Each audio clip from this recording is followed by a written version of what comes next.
Bismillahirrahmanirrahim. Assalamualaikum warahmatullahi wabarakatuh. Wahai anak-anakku, murid-muridku yang senantiasa dirahmati oleh Allah SWT. Marilah kita lanjutkan pelajaran kita, ngaji belajar murid. Kali ini kita membahas mengenai bila bukan murid dan bukan guru. Hidup adalah belajar. Mencari ilmu dari ayunan ibu hingga liang lahat. Life is a learning process.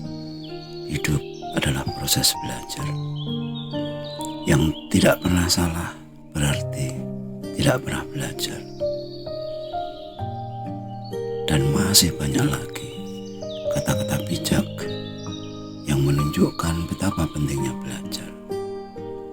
Sadar untuk belajar berarti murid, sedangkan sadar untuk mengajar adalah guru. Pernahkah kalian bertanya pada diri sendiri, aku ini seorang murid ataukah seorang guru? Jika guru, mana muridku? Jika murid, mana guruku? Mungkin jarang di antara kita mampu memunculkan pertanyaan tersebut pada diri sendiri. Padahal ini adalah perkara yang teramat penting. Tentu saja bagi kita yang mengikuti proses melihat ke dalam sebagai syarat untuk mampu melihat atau bertemu dengan Tuhan, Sang Maha Guru. Guru adalah sosok teladan, sang pencerah, sang penerang, pelita kehidupan, penunjuk jalan kebenaran. Tanpa hadirnya sosok guru, tentu kita tidak mampu keluar dari ruang gelap, di mana kita hanya mampu meraba-raba atau menerka-nerka saja akan segala sesuatu. Kegelapan adalah sumber segala kesalahan, sumber segala dosa, sedangkan dosa adalah sumber dari segala penderitaan. Tanpa hadirnya sosok guru dalam diri kita, tiadalah sikap keteladanan dan sosok panutan. Sedangkan murid adalah simbol ketaatan, ketawaduan, rendah hati, hadap asal, yang selalu haus akan nasihat, haus akan bimbingan. Tanpa hadirnya sosok murid dalam diri kita akan kehilangan kesadaran untuk belajar dan belajar. Jauh dari sikap andap asar, jumawa, dan sok pandai, dan merasa mampu menggurui siapapun.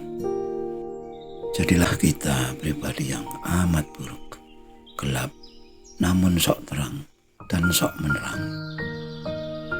Dan setiap tindak tanduk, tutur sapa, percakapan, pembicaraan yang dilandasi keangkuhan selalu menimbulkan rasa sakit hati bagi yang lain, yang mendengar atau yang melihat. Jadilah kita sosok yang penuh dosa, menderita, dan menciptakan penderitaan bagi yang lain. Murid-muridku, anak-anakku yang senantiasa dirahmati oleh Allah. Adakah kesadaran dalam diri sendiri betapa pentingnya dua sosok itu sekaligus, yaitu guru dan murid? Adakah sikap keteladanan dan ketawaduan pada diri kita, cerminan dari diri sendiri sebagai guru sekaligus sebagai murid? Jika memang kita yakin adanya jiwa dalam raga kita, bukankah jiwa itu adalah bagian dari Sang Maha Jiwa, Sang Maha Guru sejati? Bukankah jiwa itu adalah guru kita, sedangkan raga adalah rumah bagi jiwa kita, adalah murid dari guru kita, yaitu jiwa.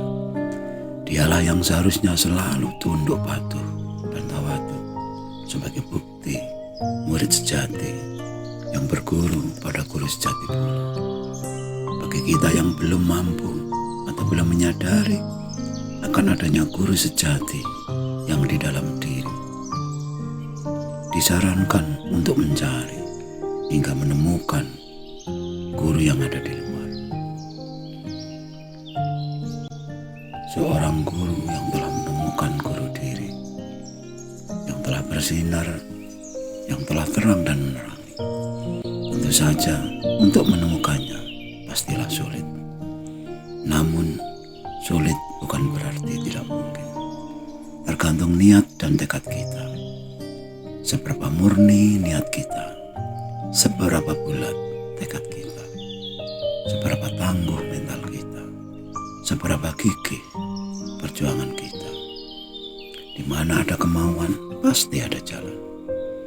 Murid-muridku, anak-anakku. Ribuan tahun telah berjalan.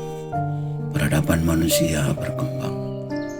Semenjak manusia menemukan atau menyadari akan adanya Sang Pencipta, Sang Pemelihara kehidupan ini. Sumbangsih para guru-guru kehidupan ini sungguh luar biasa. Para rasul, para nabi, para penyampai, para penyebar kebenaran rela menggadaikan, menukarkan kepentingan pribadinya demi kesejahteraan bagi seluruh umat manusia, dengan jalan menunjukkan hakikat kehidupan, hakikat kebenaran dengan segala risiko yang harus ditanggungnya.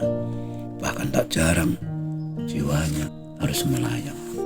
Banyak kisah para pejuang kebenaran, para guru sejati yang mati terbunuh lantaran perjuangan mereka.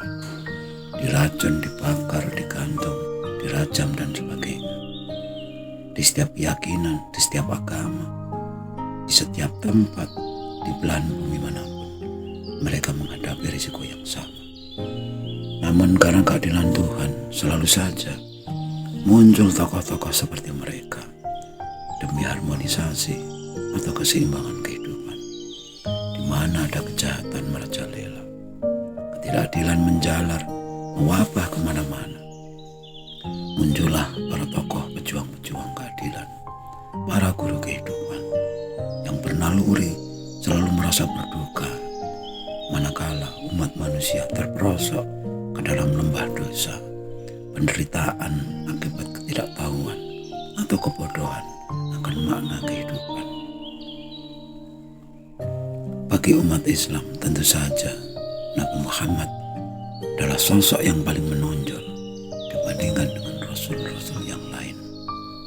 Karena rasul terakhir yang mampu merangkum, mengumpulkan pengalaman, pelajaran dari para rasul pendahulunya. Islam yang dibawakan oleh Nabi Muhammad adalah peleburan, penggabungan dari semua intisari pelajaran tentang kehidupan. Maka tidak mengherankan bila beliau disebut sebagai penyempurna, uswatun hasanah, yang sulit tergantikan sampai kapanpun. Bila kita adalah salah satu umatnya sekaligus penggemarnya, adakah rahasia yang dapat kita temukan di balik semua kisahnya? Apakah rahasia di balik kemuhammadannya atau keterpujiannya? Bukankah beliau bergelar Rasulullah, Nur Muhammad, cahaya yang terpuji, guru sejati kehidupan? Bukankah kemuhammadannya muncul karena bertemu dengan Nur Muhammadnya, jiwanya yang suci yang ada di dalam raganya? Bukankah raganya selalu menjadi murid bagi jiwanya? Bila gurunya suci, bagaimana dengan muridnya? Wa ma yantiqu 'anil hawa in huwa illa wahyuha. Apa yang disampaikannya bukan dari hawa nafsunya, tetapi murni semata-mata wahyu dari Tuhannya. Sekian dulu wajangan yang mohon maaf atas segala kekurangan. Semoga selalu bermanfaat dan marilah berdoa bersama. Ya Allah, mudahkanlah jalan pengabdian kami